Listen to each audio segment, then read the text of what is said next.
Zone, and this is 4 for 4. The fourth largest theater chain in the U.S. will not be showing the movie The Interview because of terror threats made Tuesday. Carly, would these threats keep you out of the theater? Yeah, you know, I think a terror threat would probably keep me from doing just about anything.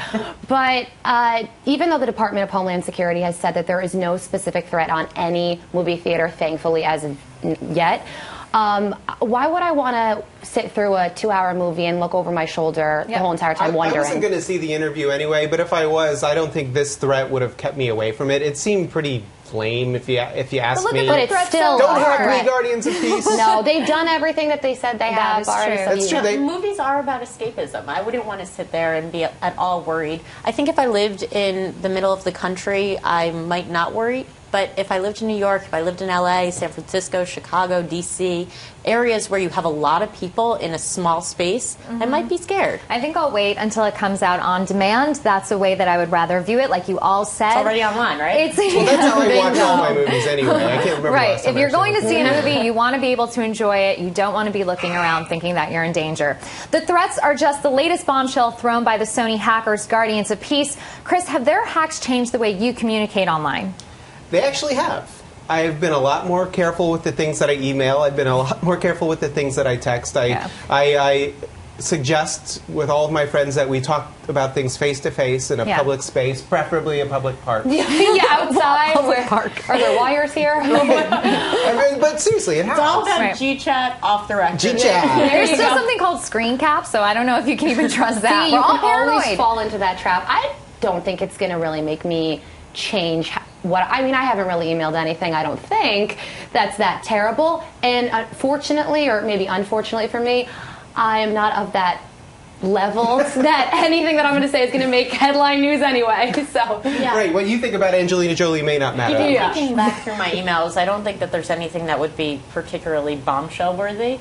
But I think that executives at every major company are probably thinking twice about what they write. Work emails, the best advice my dad ever gave me is don't put anything in writing you don't want anyone else to see. Sony exec Amy Pascal has had several racially tinged emails leaked, along with a lot of other unseemly stuff. Gabrielle, are her days in Hollywood numbered? The question is, do these emails affect her ability to do her job? And pretty much every major player in Hollywood seems to be rallying around her. Yep. So from that regard, I don't think that she's going to be out of a job anytime soon. Well, she may not be out of a job right now, but if Sony doesn't do well, let's say in the next 6 to 12 months, and they're looking for a reason to give her the heave-ho and move somebody else in there, they've got a bunch of emails to fall back on. I think Gab is right. You need to look at her and her body of work on a whole, and Sony Entertainment's been very successful under her leadership. Just this past year, they were nominated for 21 Academy Awards, so proof is in the pudding there. Sony's Pictures is a huge powerhouse. No one is going to say no to Sony when it comes to working with them.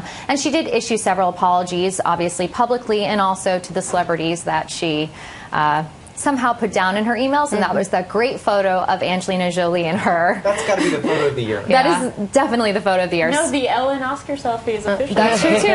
Sony stock is down 10%, and stars have been slamming the studio. Carly, if you were a big Hollywood A-lister, would this prevent you? What do you mean if? I'm sorry. As a Hollywood A-lister. I'm not a Hollywood A-lister. This is news to me.